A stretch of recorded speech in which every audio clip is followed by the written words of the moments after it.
Welcome to the first episode of PhillyCAM Voices. I'm videographer, blogger, and PhillyCAM member Mihir Patel, and I have had the pleasure of working with our journalists to produce this pilot episode. Thanks to the generous support of the Wincote Foundation, what follows is a collaboration with the Philadelphia Public School Notebook. Our producers worked in teams to cover stories about immigrant voters, public education, and police-community relationships. PhillyCAM Voices aims to be a monthly magazine-style news show covering local stories from diverse perspectives. Let's take a look. Good evening. I'm Fatia Aklini with PhillyCAM Voices. Immigrant communities are increasingly a major political and civic force, and they are poised to become even more influential in the upcoming presidential races. Here is what 3 community leaders have to say about immigrant voters. I spoke with Fernando Trevino from Mayor's Office of Immigrant and Multicultural Affairs about the impact of Latino in the city political scene. So what is the participating gap between the millennial generation and the old generation within the Latin community? In 2012, when the Obama campaign came, we decided to do it in a different way. We decided to engage the Latino community, not only the millennials, but some of the establishment in a different way, bringing them to the table to develop the campaign. And we were able to increase the Latino vote by 50%. We actually were 6% of the general vote in 2012. And in 2014, when the new governor was elected, they decided to go back to the old way of doing things, and the Latino turnout came back down to 3% again. So you can see the difference of doing things the old way, that at one point it worked, but now it's not working anymore. So Fernando, if you have a message for your Latino community, what would that be? Come out to vote. Come out to vote. If we don't vote, we don't have power. If we don't vote, we don't have influence. Everything else comes after that.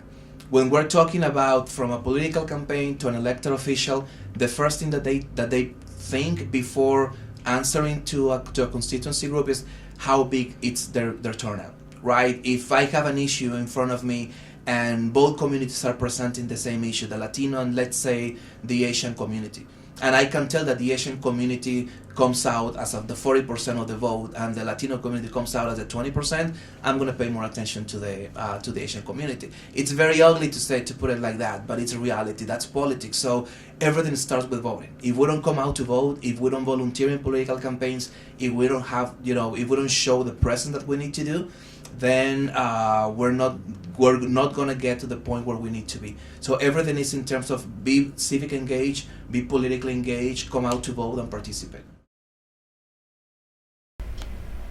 Here is an interview I did with Wei Chen, a community youth organizer from Asian American United, on how he influences naturalized Asian citizens to participate in civic engagement. Asian immigrant communities are increasingly a major political and civic force in Philadelphia. My question to community leader Wei Chen is, how do you influence naturalized citizens to participate in civic engagements, as well as including volunteers of or an organization contacting government officials, signing petitions, and working for a donating to a political campaign? This is a material that we printing in bilingual and with important of voting information on that, and when is the polling open time and when is the close time, and what did you need to bring. And if you need help, you can call Asian American United for the hotline. We can provide interpreter on the polling place. And during the election day, we will hire people. We will hire someone who are bilingual and who can drive around Philadelphia. And when they call, say, "Hey, I need a bilingual Chinese interpreter, and I'm going to polling place around this timing." So the day before, we will writing down the request, and we give it to we call the volunteer called walker. They walk around the neighborhood, walk around the polling place. Our group is the first group came out to specifically support Chinese immigrant community to vote. Here with us in the studio is Trinae Nuri, a reporter with PhillyCAM Voices, speaking with Timwa Wright from Pomosa International.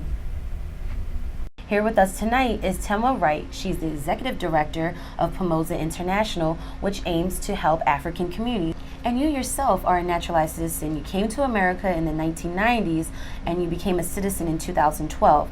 Can you tell us how you became an American citizen? So it was beyond 10 years before we really decided, hey, maybe we should do the citizenship route. The primary reason it really took a long time is there was a lot of me that I felt like I was losing some of my identity in becoming a citizen. However, I realized that it was actually important to get involved in the political process, to have the right to vote, and that only comes when you are a naturalized citizen. So why was it important for you to vote? For me, I have 3 children, and I really felt that I needed to be part of having people in government that actually create opportunities that my children can take advantage of. In particular, I'm very interested in the education system, and I was just very disappointed with how our schools were failing our children. And I know that when people in government care about the education system and can really support strong schools, then it benefits our children. So I started getting involved at the local level in terms of schools, but then I also decided that I also need to know who the politicians are, who are making the decisions about education in our city and our communities, and be involved at that level as well. In previous years, there's been low voter turnout in Philadelphia. So how do the people in your community ensure that you actually do get out and vote? I really believe information is power. One of the reasons that people are so disengaged from the process, one, they really feel like politicians don't care. They're disingenuous. So information is very critical. Are there organizations that are getting this information to people in your community? In my community, I haven't seen as strong of an effort in terms of really targeting, say, African communities from specific organizations. But one organization I really value and use all the time is the Committee of 70.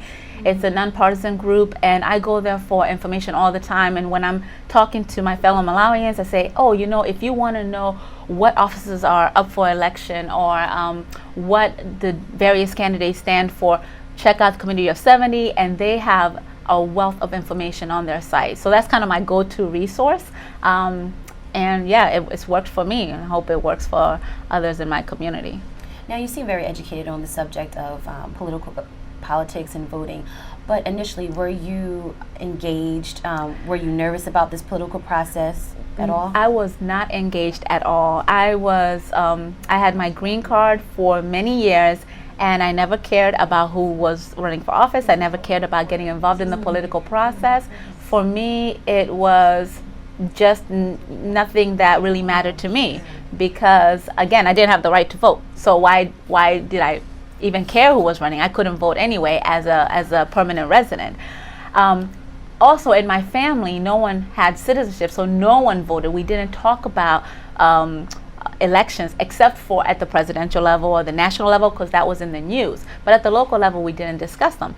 I married an African American who's very involved in his community. He's a Philadelphia born, Philadelphia lover. I think he'll die in Philadelphia. He just loves the city, but he also is really big on empowering the city and making it a stronger place to live. So he's the one who actually helped me. And to close, what do you want the new city leadership to know about your community? I would really love our city officials to know that immigrants matter. They contribute to the economy. They contribute not just taxes, but a lot of immigrants that come to the United States are very educated, very engaged in their own communities and even back home. And so it's very important for them to be recognized, to be part of the process, and to have their issues taken seriously. So I don't think any politician should rule out immigrants and immigration policy. That should be a very high priority in the city. Thank you. Thank you to our guest, Timwa Wright, for speaking with us on this issue of the immigrant vote in Philadelphia.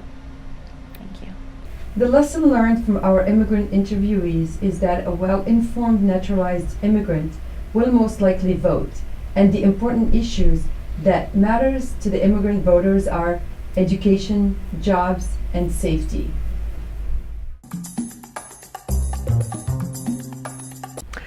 Education is a hot topic in this year's measures race in Philadelphia. The school district needs $80 million more just to keep current services.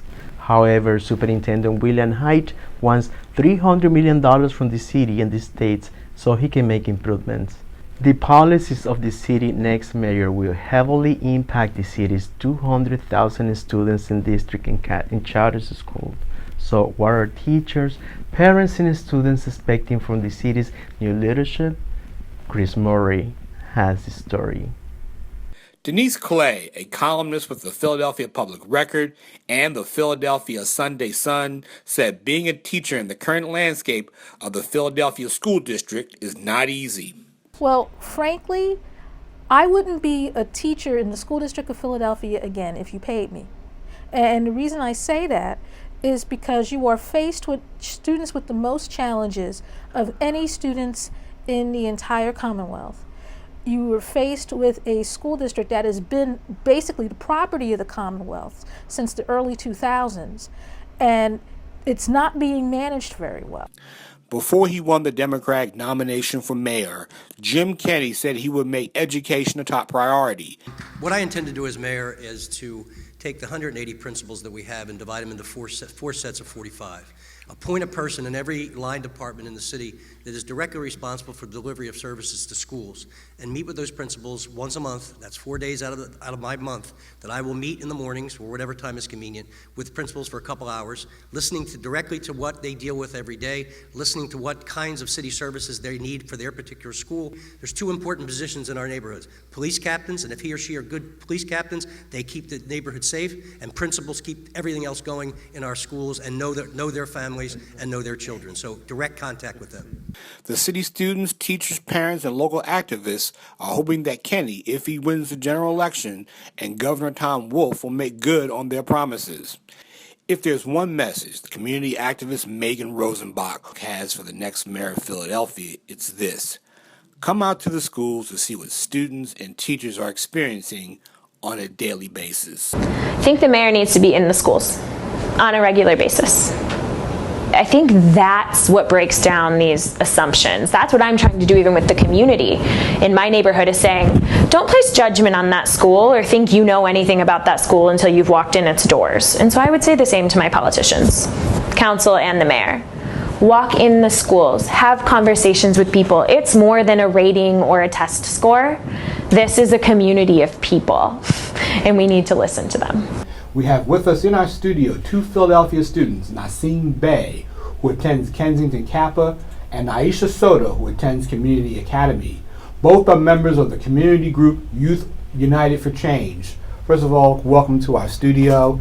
And you saw our segment on education in Philadelphia, and I just wanted to get from you guys, they talked about some of the shortages that are in the classrooms, and from your perspective, how does this affect you guys on a regular basis? I mean, what are some of the issues you all have in classrooms? And I'm going to start with Naisha. From your standpoint, how do you see it?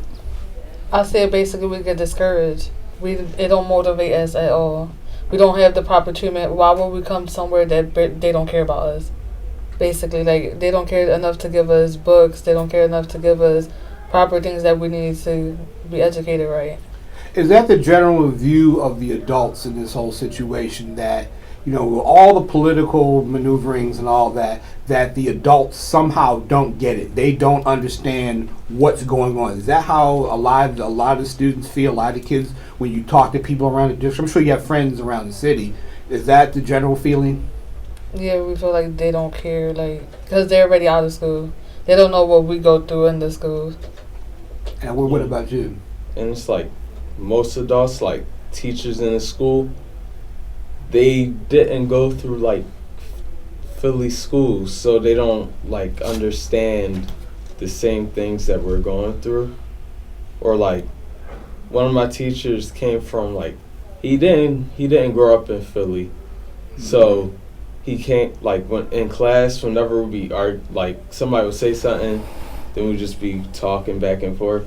But then he will always say he understands how we feel, and then everybody just start talking and be like, no, you don't understand. because you're not going through what we're going through now. And so if he were to ask you, and I'm going to ask the same question, what's it like being a Philadelphia student on a regular basis? What do you guys go through? I mean, with all the things that are happening, school closings and general lack of supplies, what's the day-to-day worry for you guys? That some of us not going to make it. We're going to get pushed out and we're going to end up in the streets. That there's no room for us basically in the school. We're just going to give up because nobody cares enough to actually give us what we need. You have that same feeling as well? Yeah, like schools, like most public schools are becoming like more overcrowded, and like it seems like the more overcrowded it is, like people that'll be in like higher grades or anything, they just stop showing up to school altogether because it's like they don't get the same like environment, I guess, that other school districts have, yeah. Counselors, nurses, things of people like that in the schools. So we just had an election. What message do we, if I bring these people in this room right now, what would you say to them? Well, I would say that like that they should fund the schools like fairly.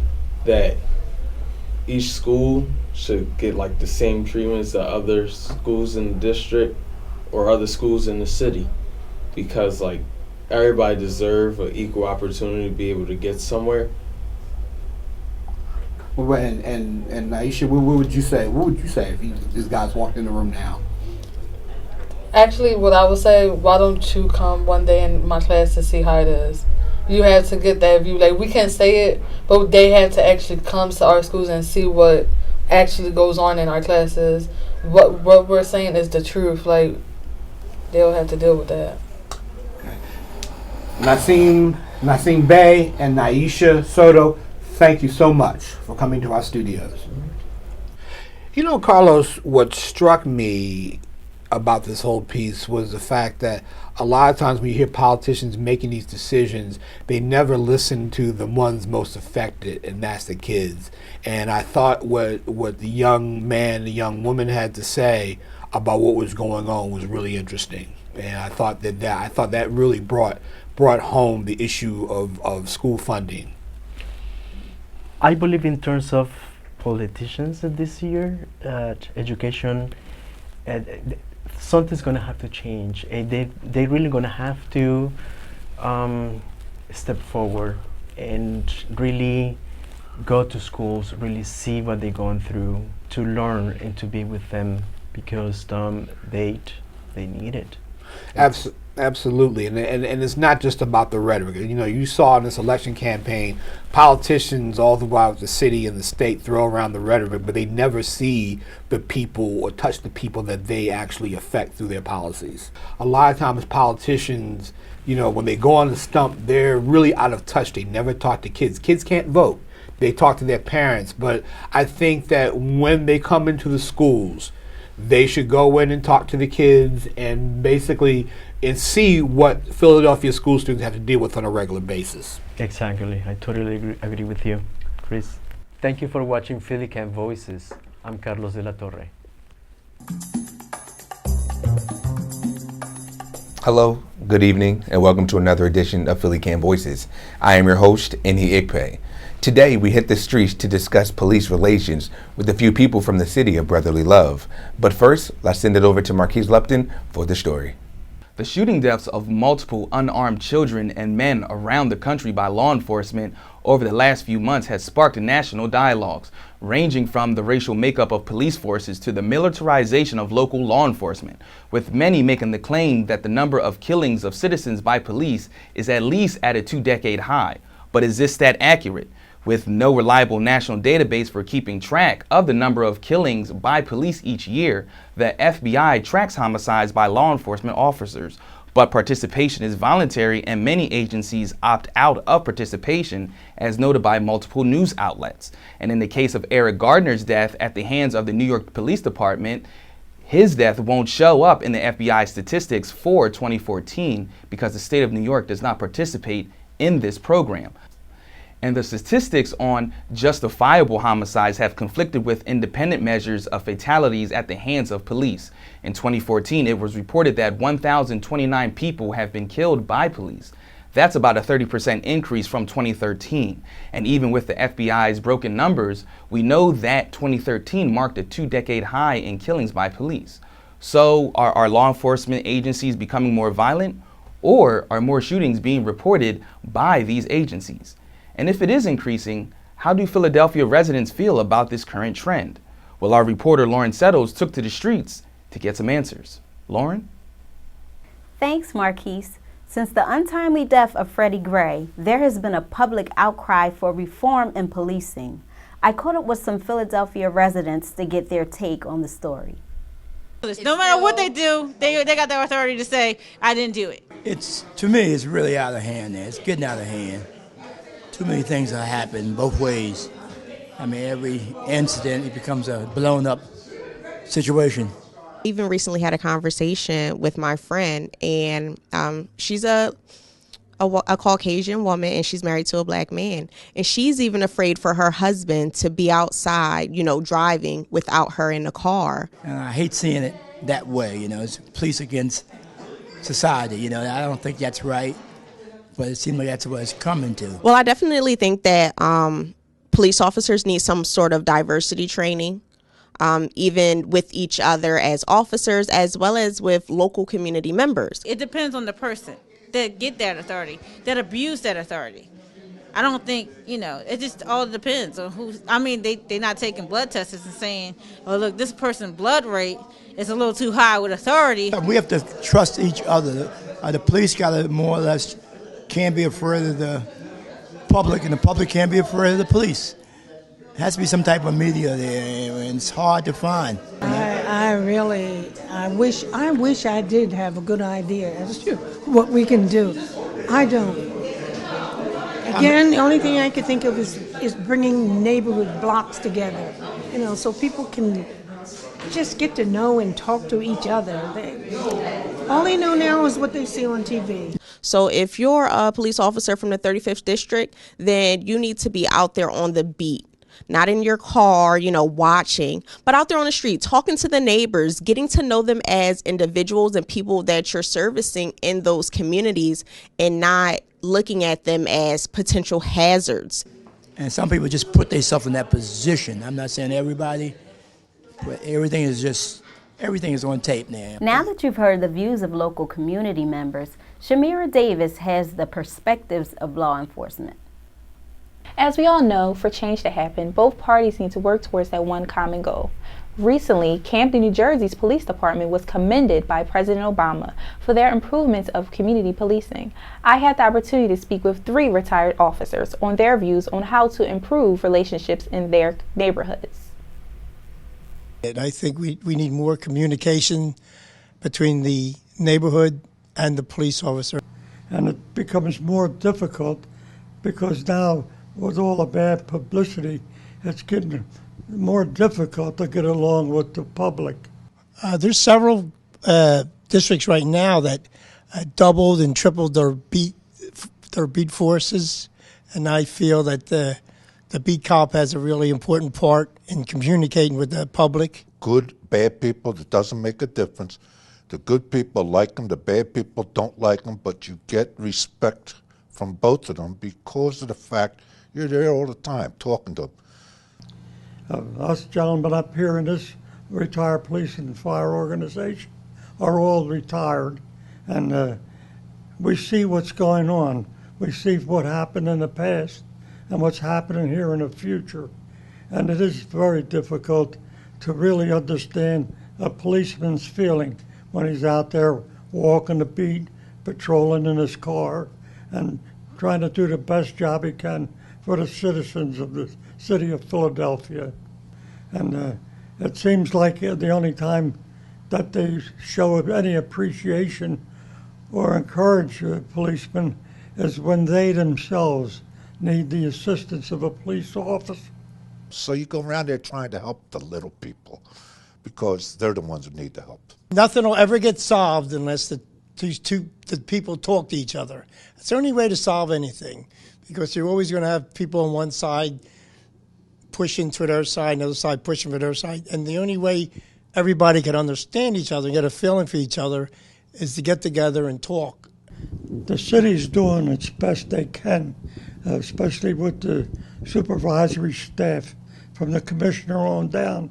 You see the commissioner doing the best he can to bring public relations closer with the man on the street and the supervisors. You just have to be able to talk to people.